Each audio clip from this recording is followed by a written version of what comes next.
Welcome to the show, everyone. Thanks for being here tonight. Got a great show planned for you.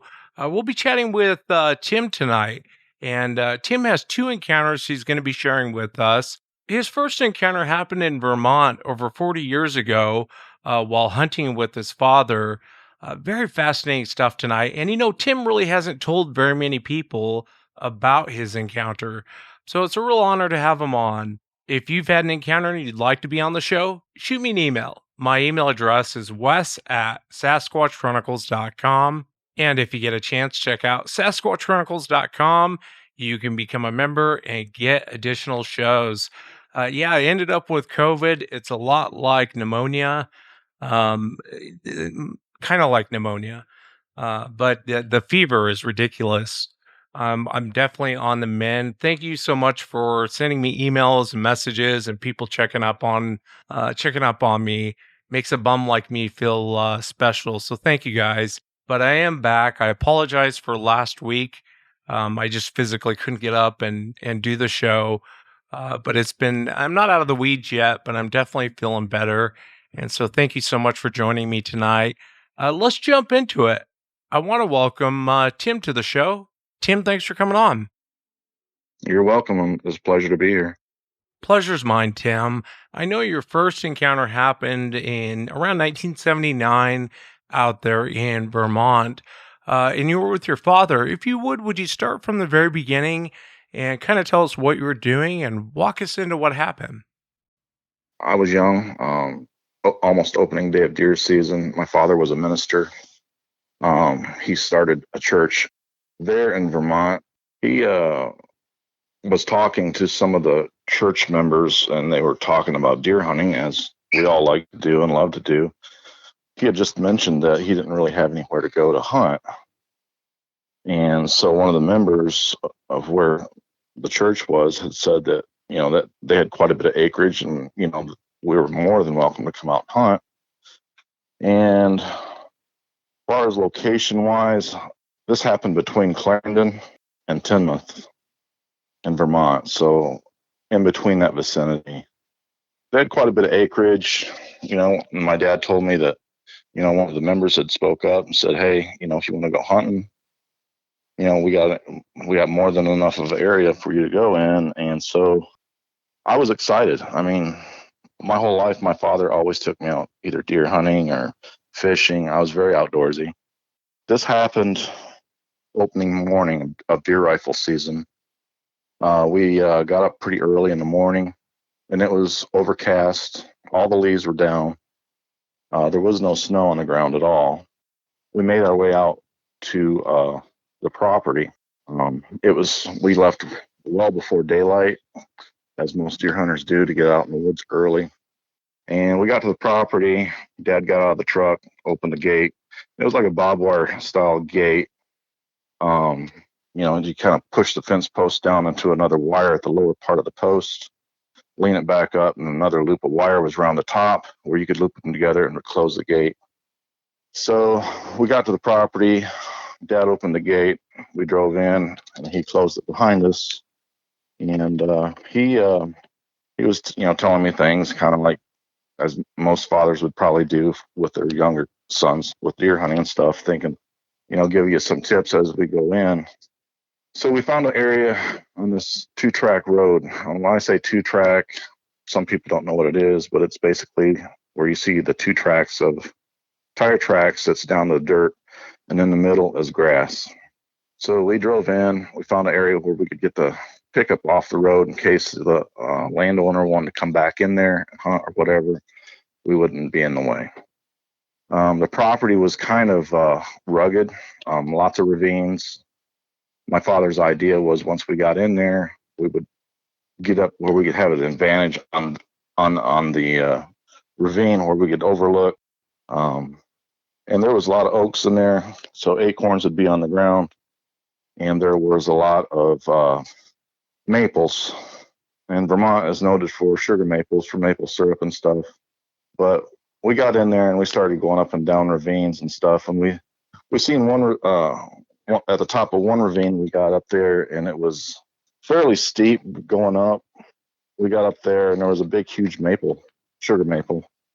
at the top of, I guess it would be a ravine, but it butted up against another hill or side of like the mountain where it would go up. But if we went up, we wouldn't have the advantage of looking over the ravines. So there was this huge sugar maple that we walked up to, and Dad said, sit right here and it'll give you a good advantage, to see anything else. And I got to the foot of the tree, cleared a lot of the leaves away so I could have a little bit of movement if I needed to be quiet. So cleaned the area out, set up against the tree, and Dad told me before he walked off that he was going to go down maybe 100, 200 yards. It'd still be in view of where I'm at, which was comforting. But we got out there, and daylight was coming. It was getting to the point where you could really actually see fairly good. And I pulled my knees up to my chest so I could have an advantage as far as to use to steady the rifle. My rifle that I was using was a old Winchester Model 34 30-06. It was my aunt's rifle. The butt of the gun was actually cut off to fit her so that she could shoulder it because she was a small lady. We got in there, sat down. Like I said, there was no leaves on at all. There was some spruce trees that were kind of scattered into the woods. And this top of this ravine that we were sitting on, I don't know if you'd really want to call it a ravine or a ledge, but it went pretty high up behind us.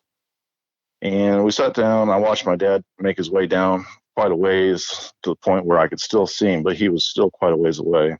And I don't know, maybe half an hour, 15, 20 minutes to a half an hour, I heard noise coming from directly behind me down the hill. And 4 does came full tilt down the ravine or the hill behind us, or behind me. And once they got to the top where we were sitting at, they ran straight away down the top of that, down past a bunch of spruce trees and completely out of sight. Now it was encouraging to see the deer. I mean, it was pretty cold, so I was encouraged to see deer moving, that hour or that early. I kind of just sat there for a little bit, and then I heard something else coming down the hill behind me. But this was entirely different. It was, you could feel the ground shake behind me. Vermont in the winter, the ground freezes, so the frost line's probably fairly deep. So anything that's going to be fairly heavy, you'd feel the vibration into the ground. But I felt the ground shaking as whatever it was coming down behind me.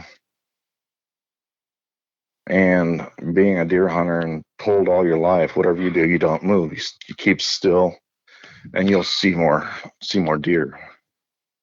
I stayed perfectly still, and it got quiet behind me. So the next thing I know, I hear like dirt or bark hitting my shoulder on my jacket. And immediately I thought it was like a chickadee or a nuthatch, which isn't unusual to see them on the side of trees, especially around deer hunters and stuff out in the woods. And so I just kind of real slow looked over, started looking at my shoulder. I could see the dirt and the bark particles on my jacket. I kept slowly looking up, and I see this enormous hand on the tree. Like I said, the tree that I was up against was really big around, and I do mean it was really big. But the hand was enormous.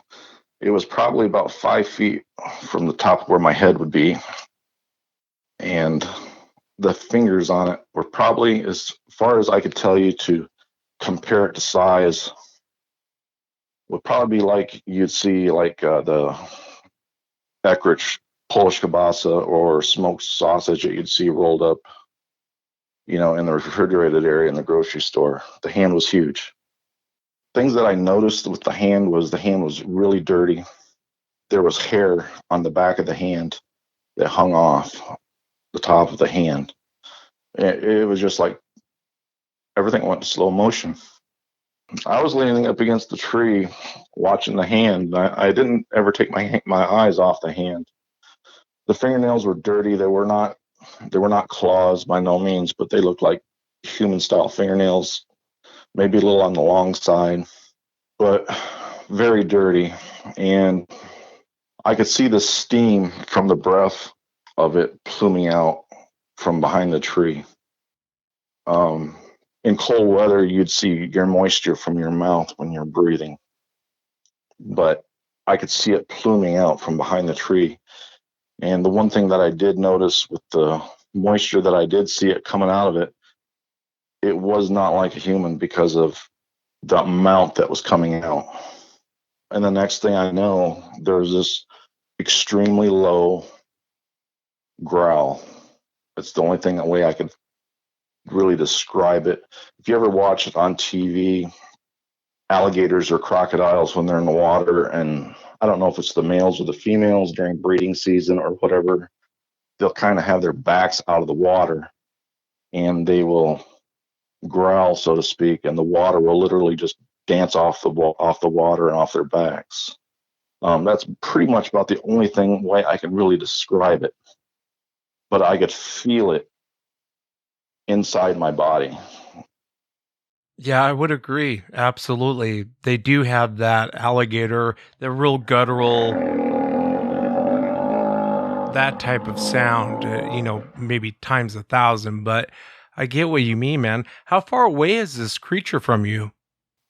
Um, the hand was probably every bit of 5 feet from me, maybe a little closer, and it was up against the tree that I was sitting up against.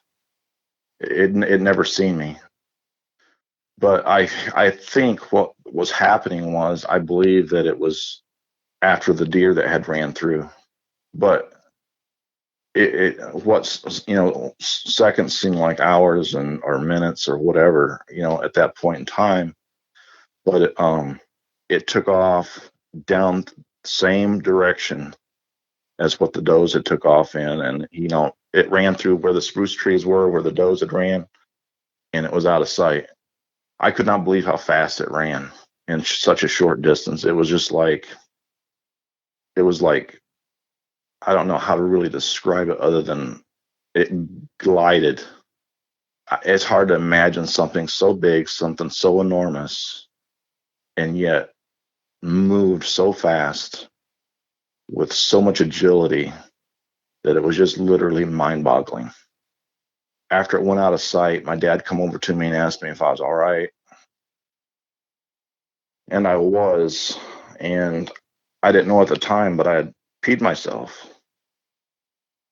Yeah, well, there's no shame in that. I mean, grown men have peed themselves in the presence of these things, and they can be very terrifying.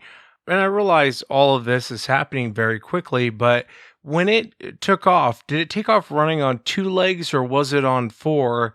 And then was there any details that you remember as it took off?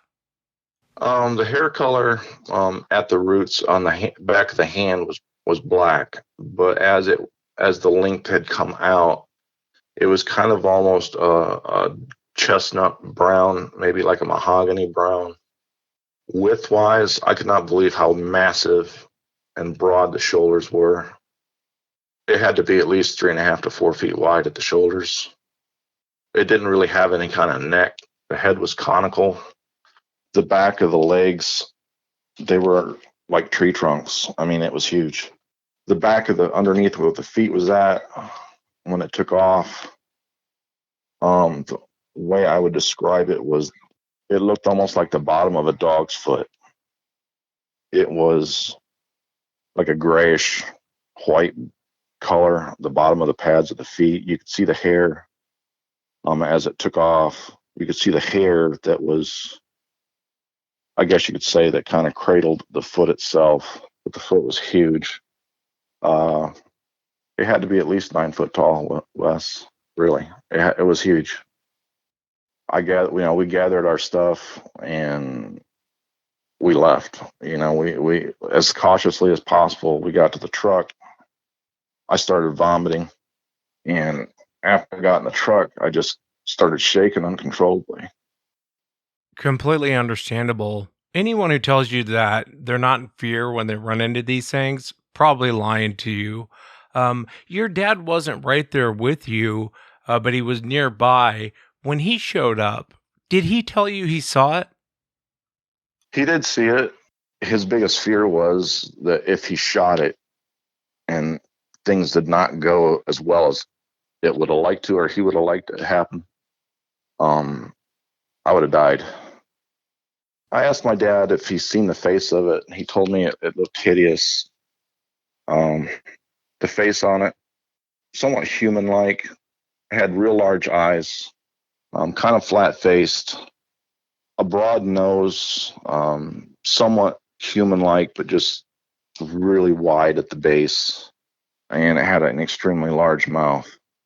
My dad said that he thought that I, he called it a he because it didn't have no breasts or anything on it.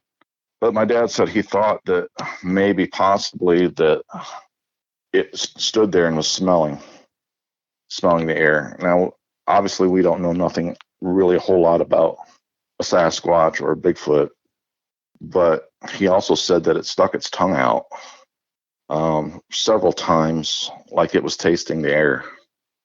I know deer, they will lick their nose to kind of clean off the nose itself to kind of smell.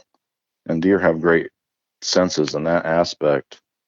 But my father said that he thought that when it was doing that, that it was probably trying to smell. Yeah, that's an interesting detail that your dad shared. And I've heard it many times from a lot of hunters, that behavior of them sticking their tongue out. And I really think your dad's probably right. It's probably a sense of smell that they're doing, tasting the air. Who knows? But I have heard that many, many, many times. So as you and your dad spoke and talked about this, I know it's 1979, but did Bigfoot come up at all? Not at all. Not at all. When we left and headed home, we didn't say a word all the way home. I mean, I think we were both literally in shock. Back then, nobody ever really even talked about a Bigfoot or a Sasquatch. It ain't like now where you have a smartphone where you could just pull it up on the internet and do some research. I mean, and not only that, but if you did see one, you'd be laughed out of the county or the city or wherever you lived because you'd be ridiculed and nobody'd believe you. And I mean, when we got home and we pulled in the driveway, Dad shut the truck off. We just literally looked straight ahead, but he said, "Don't you ever repeat any of this, that what you've seen and what you experienced. Don't you ever tell anybody because they'll just ridicule you at school and we'll have to move." And I never did. I mean, I've been married now, Wes, for 26 years. I just now told my wife.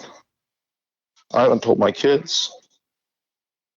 Well, that's understandable, Tim. And it's an honor to have you on and share it with us today.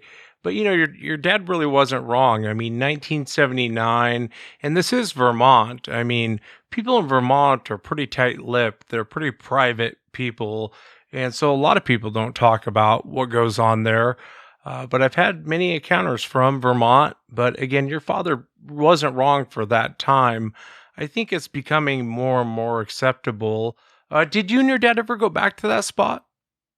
My dad never, to my knowledge, he never even said anything to the landowners of what we had seen, just because of the fear of the ridicule or them wanting to leave the church or something, as far as something like that, when you're into a profession like that, could be damaging to your reputation. So, it was never discussed. Yeah, I hear ya. How did it go with your wife? Um, Honestly, she listened real well. But she seems to believe me, and she knows I get very uncomfortable in certain situations. It's like where we live now here in the state of Tennessee.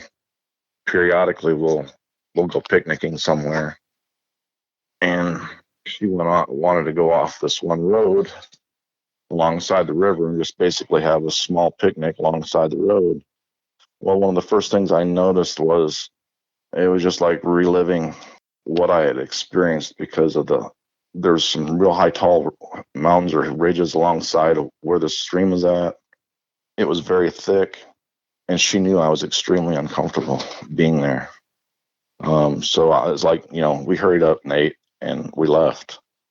But it was just like having the feeling of being watched. It's about the only thing I can describe it at.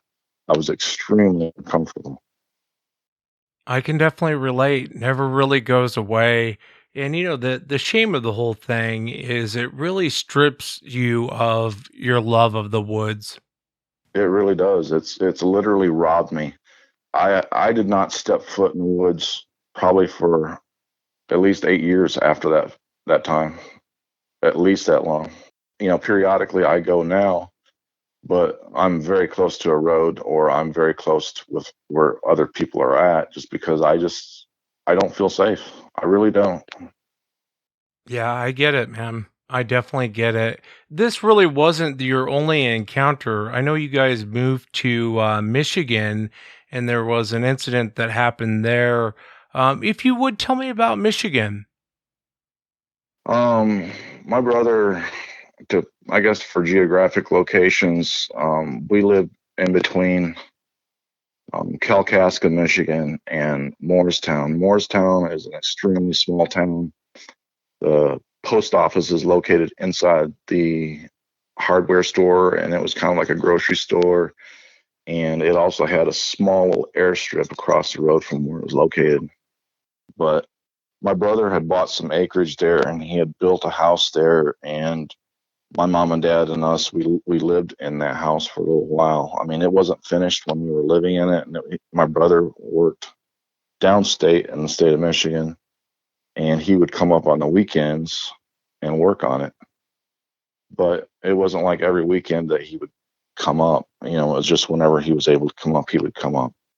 The house got built, and when we basically moved into it, we stayed in a small pickup camper outside of the house until we was able to get inside of it.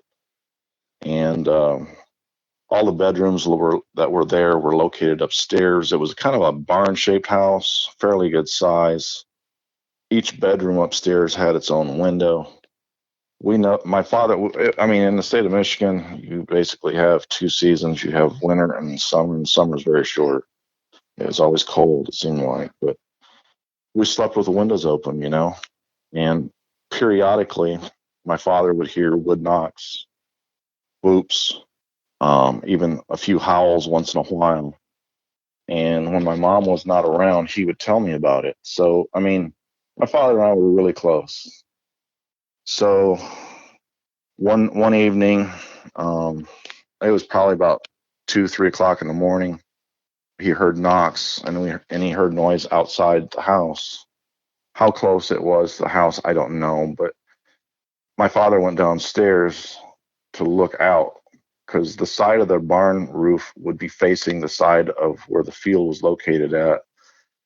And where the house was setting at, it was set off the road a fairly good distance, but he seen a real huge, large black figure come out of the woods, and it kind of meandered around out in the field for a little bit, and it walked across the road off to the side of the house. Down where that road was at is state land, and it was a dirt road, but it walked off down that way. And my father that morning called the sheriff's department and told them that he kind of thought that somebody was trying to burglarize or whatever. My dad knew better than just to say he's seen a Bigfoot or nobody would show up. But the sheriff came out. My dad discussed, where he had seen the figure or the person. That's the only way he could really talk to him about it. And so, I don't know, he probably talked to him for about 10, 15 minutes. The sheriff got in his car, drove out the driveway, and he slowly started going down that dirt road. I don't really know how far down the dirt road he went. He was probably gone for maybe half an hour or so. I remember being outside and I was playing, and all of a sudden you could just hear this car coming, and it was the sheriff's department car, and he was getting it. No lights were on, but the dust from the road, from the speed that he was traveling, yeah, he was getting it, and he was getting out of there. But he didn't come back to the house. About 4 hours later, the next thing we seen was three military trucks. I say military trucks. Um, they're the big style trucks that you see the rag tops on top of them. That that we normally you'd see transporting troops and stuff. Those three military trucks went down that road, and behind the military trucks were two sheriff's cars, and they barricaded the road. So after they barricaded the road, they weren't letting nobody down there. We just kind of sat in the house and watched everything from downstairs happen. And probably about half an hour, 45 minutes had passed, and we heard full automatic weapons being fired. It wasn't just one, it was a menagerie of weapons, just all of them firing. It was scary, honestly. It was scary. Probably about half hour after we heard all the firing and shooting happening, we heard the military trucks coming back out. The sheriff's department cars moved out of the way. The trucks had taken and left. And the other sheriff followed the military trucks, and then the other sheriff that had came to the house originally came back down the driveway, and I went back outside with my dad, and my dad was like, what's going on, and they said that the military was on maneuvers. I'm sorry, but I've never seen military people come on state property and firing full automatic weapons. That just don't add up. So we waited. I mean, after my dad had questioned him for a little bit, as far as he just didn't want to talk about it at all. He was just told us that they were on military maneuvers, and that's pretty much all we needed to know. So about a half hour after the sheriff left, my dad looked at me and said, let's go down there. So we hopped into the truck and we drove down there, maybe 3 or 4 miles back in there. And the first thing we noticed alongside the road on my dad's driver's side was an enormous amount of blood. And I do mean an enormous amount of blood. And we could see back off into the woods where trees were riddled with bullets. When we seen that, we knew exactly what was going on, and we left. We left out of there. Shortly after that we moved out of there. It's bizarre, but it's not uncommon. And I'm with you on that, Tim. Military showing up, firing off automatic weapons. It's a huge liability, especially in national forests. Most of the time on the base, they use blanks. But maybe the military did you the biggest favor in the world. I want to ask you. I know you guys moved shortly after this, but right after this night, did you guys ever hear them again? We never heard any more knocks or any more howls or whoops or anything like that. No, we never heard anything more. I don't know if there was more than one. When you got basically three military trucks full of military personnel, you shoot something large, you got enough help to load it into the truck and to leave. So I mean, it don't add up. Not at all. Do I think there's a cover up? Absolutely. Will we ever find out the truth? Maybe eventually. I mean, right now, the government has, basically said, yeah, there's UFOs, and even see military video of UFOs now on YouTube. So, maybe in some time, yeah, maybe we might find, be able to close the chapter as far as if it exists or not. Do I believe they exist? Absolutely.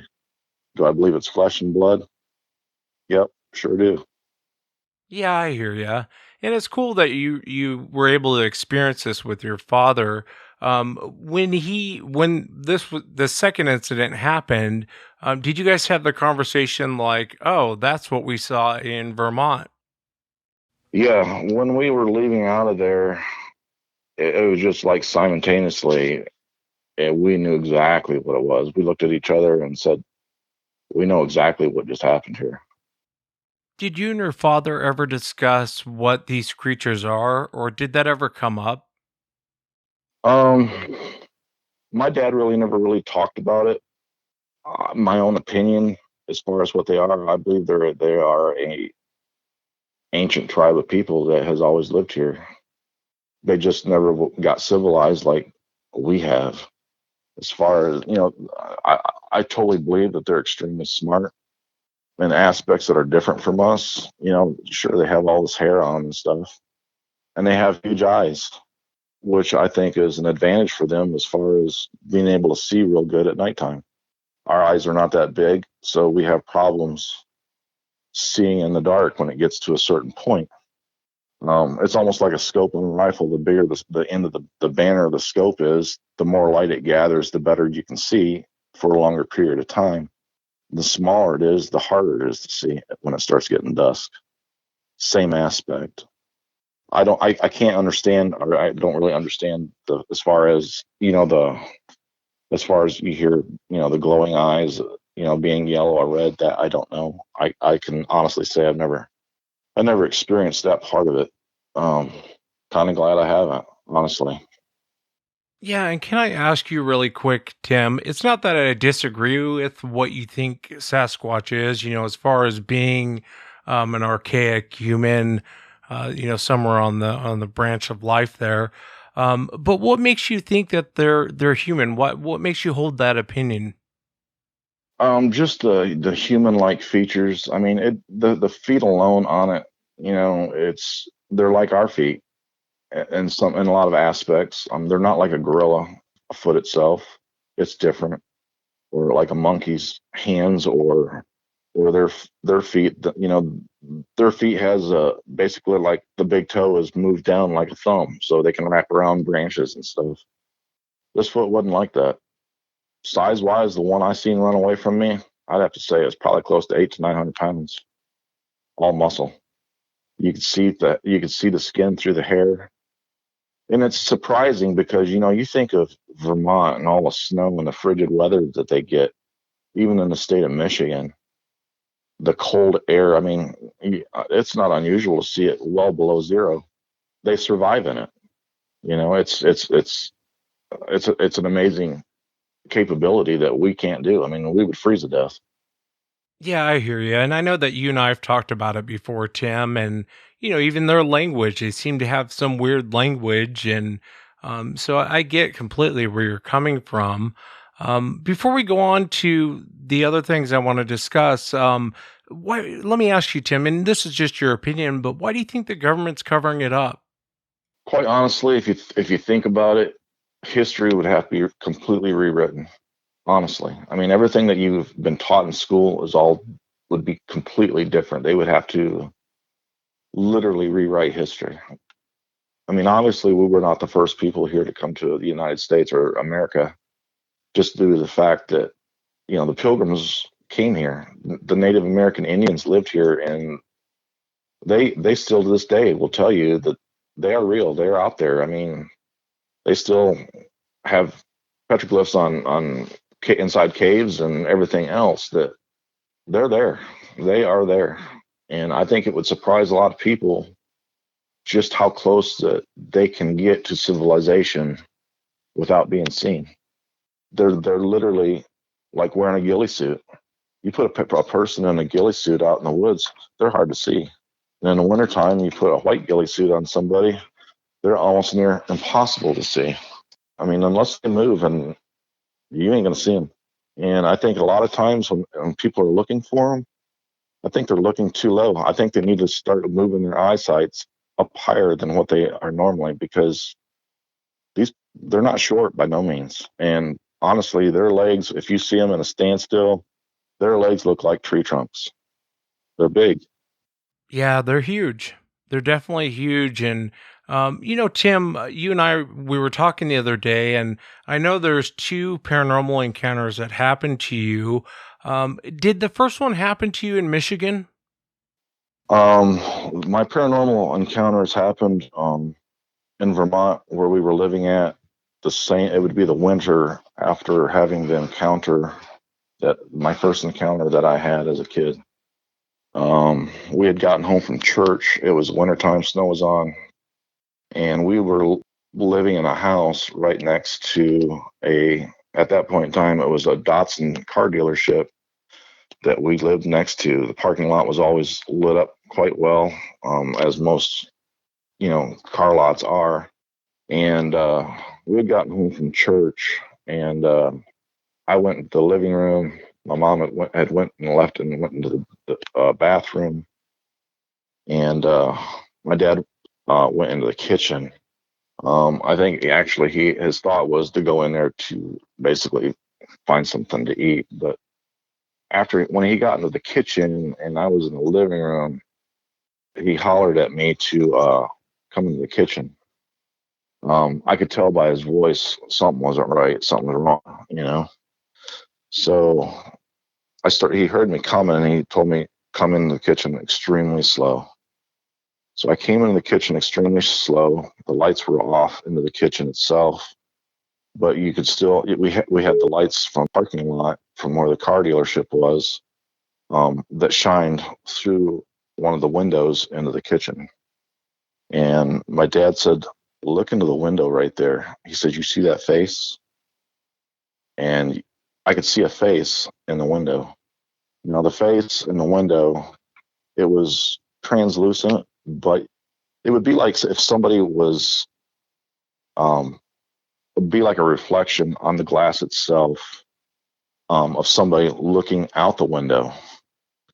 Only it looked like it was looking inside the window because there was nobody in the kitchen, obviously, other than myself and my father at that point in time. But you could see a face on the glass itself perfectly, and you could see through it because you could see the lights and everything on the other side. And about that time, my mom had come out of the bathroom, and my dad, basically told her the same thing: come to the kitchen real slow. And she seen it immediately. And my dad got closer to the window. The face still stood there, and he took a piece of a towel there in the kitchen, and he wiped the glass with it. Now, after he wiped the glass with it, the face just kind of just like dissipated and it was gone. So that would have been my first paranormal experience. Yeah, and that's creepy that this happened to you guys right after or shortly after you had that encounter. And your dad being, he's a preacher, he's a man of God. Do you think there's any weird coincidence to that? I really don't know. I mean, I know of some people, and I've heard some people that have said that once you have an encounter with a Bigfoot or something like that, that it seems like something like that always surfaces. I guess you could use the word. Um, as far as what it was, I really don't know. I really don't know. We never had any other kind of paranormal activity at that house, but we moved. We moved shortly after that. Yeah, I would have left too. Nobody's got time for no one's got time for that. Window faces in the window and it's terrifying. I know you had a second kind of a weird paranormal experience. Did that happen in Michigan? The second one happened in Vermont as well. Um, we had moved north, into a home that was actually a single wide mobile home.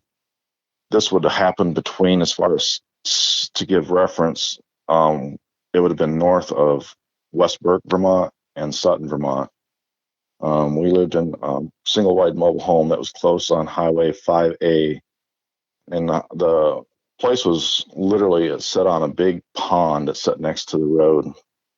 And we always seen moose cross through there a lot. And I mean, it was pretty because the train tracks came on the other side of the pond, and you'd see in the wintertime it was really cool to see the train come down the tracks with all the snow and stuff with the light lit up and stuff.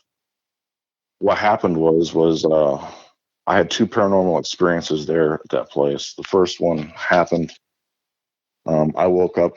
Um, my bedroom was located closer to the road, but we had a security light outside on the pole on my end of the house. My parents' bedroom was on the opposite end. But I woke up and I could hear chanting. It was, when I say chanting, it was just like the same thing. It was over and over and over again. And the chanting was ashes to ashes, dust to dust, ashes to ashes, dust to dust. And it's like it just never stopped. And I got up and I looked out the window, which would be facing towards the pond. And there were 6 to 8, I guess I don't want to call it figures because there was no figure to them, but they were like, I guess you could say, black masses outside there. And there was really not really any kind of a shape to them at all, but you could tell that what they were, there was something there, you know. And I went and hurried up and went down to my mom and dad's bedroom, woke my dad up, and I told him, I said, "You got to see this. Come here, come here, come here, and be quiet." So he walked down the hallway, and it's like, "What in the world's going on?" And the closer he got to my bedroom, he could hear the chanting. And I told him, "Look out the window." And he looked out the window, and he's seen them. Whatever it was, I don't know, but it was terrifying. I mean, I was probably at that. I was still in school. I mean, I was in high school, but he reached up with his hand and he just like knocked on the glass itself. And as soon as he knocked on the glass, the chanting quit. The black masses just kind of like dissipated. It was gone. And the other paranormal thing that happened there was, I want to say it was probably about 3:30 in the morning. We woke up to the sound of beating on the door, and the door was, we had a mud room before you got into the trailer itself, and it had a pretty solid wood door on it, but somebody was beating on that door, and I mean beating on it. And I got up, and Dad was meeting me down the hallway where the window was that overlooked where you could actually see who was at the door. And we got to the window and looked out, and there was nobody there. And yet the door was still being beat on. Yeah, that sort of thing definitely creeps me out. When you were looking out the window and you saw those dark figures, how far away from your window were they? Probably about 25 feet from my window. Yeah, probably about 25 feet. Yeah, and looking back now, what do you think was going on there on that property? I really don't know. Doing a little bit of research, I kind of thought maybe they might have been shadow people, but I really don't know. I don't know what the capabilities are of shadow people. I don't know if they have the ability to basically disappear like that. I really don't know. Now here, now here where I live now, we were in the process of trying to buy a house, and this happened probably about 5 years ago. I was laying in bed, and my wife had left to, I don't know, she went to go get groceries or something. I was the only one in the house, but we were in the process of mortgaging that place to buy it, and we were working with a mortgage broker. I felt when I was still laying in bed, I mean, it wasn't dark. It was morning. I would want to say it was probably about 9, 10 o'clock in the morning. I was still laying in bed, and I felt like somebody had, like a thumb was in the middle of my foot. Now my foot wasn't still under the blankets and stuff, but I felt a thumb, literally a thumb, like somebody had reached down and grabbed a hold of my foot, and I could feel the pressure of the thumb on the bottom of my foot. And I literally thought it was my wife. I figured she had come home, and I figured she was just trying to wake me up as lightly as possible. But I was already kind of dozing in and out, in and out, in and out. So I kind of laid there, and I just kind of was like squinting out my eyes. Now I slept on the left side of the bed, and beside the bed where the wall would be, where the headboard would located at, there was a fairly good sized window there. But the only way I can really honestly describe it would be if you've ever watched the movie Predator when it was in the camo mode. I've seen a distorted figure literally walk past me while I laid there, and it literally walked right through the wall and the glass. And I immediately jumped out of bed and got dressed, and I went outside. And it, I mean, it was like clockwork because we got a phone call from the people that we were trying to mortgage the house to buy it through, called and said, we cannot, loan you any kind of money because we discovered that the house that you're wanting to buy is on top of a Native American Indian burial ground. And we moved. We bought a different house and we moved out. Fortunately, we have not had any more experiences. Yeah, well, out of respect for the dead, it's best not to build on that. And I'm not really, worried about karma or bad juju, that sort of thing. Just out of respect for a human being being buried there, I wouldn't want to build a home on it. Can I ask you real quick, Tim? And I appreciate you sharing the paranormal stuff that happened to you throughout your life. I think paranormal encounters are more common than UFO, Bigfoot, anything else on this planet. Paranormal is definitely at the top of the list as far as people experiencing it. And I'm curious, as far as the chanting, the figures that you saw out there in Vermont, the banging on the door. You don't know, and I don't know, but what are your thoughts? Do you think that these are people who have passed on? These were human beings at one time? I believe, honestly, with all the paranormal stuff that I had witnessed and stuff, I believe they're sinister, identities itself. I don't.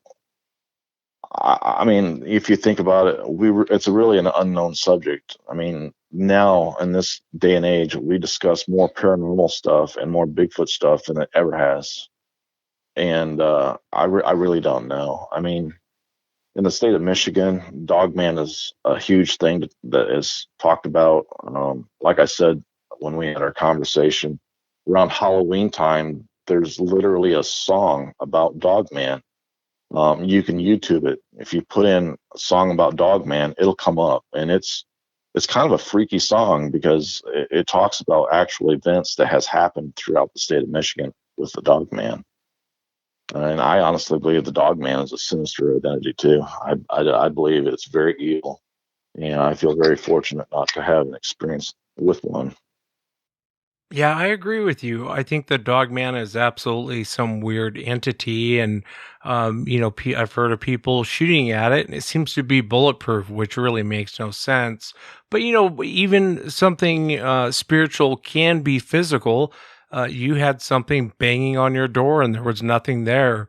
You hear chanting in the woods, really makes you wonder what in the world's going on out there. And, I really appreciate you taking the time to share what happened to you in your life, Tim. Whether it be paranormal or UFO or Bigfoot. I think as human beings, when we have an encounter, we think we're the only ones that have seen it. And that couldn't be further from the truth. And I think it helps to come forward and talk about what people have experienced and seen. You never know who you're helping out, who might be listening. I really enjoyed chatting with you, Tim. Thank you so much for coming on, man. Well, I appreciate you listening, Wes. I'm thrilled that you have a platform so people can actually talk about it. It's very therapeutic to talk about it, but it's also in a way it's also very terrifying because you literally relive it.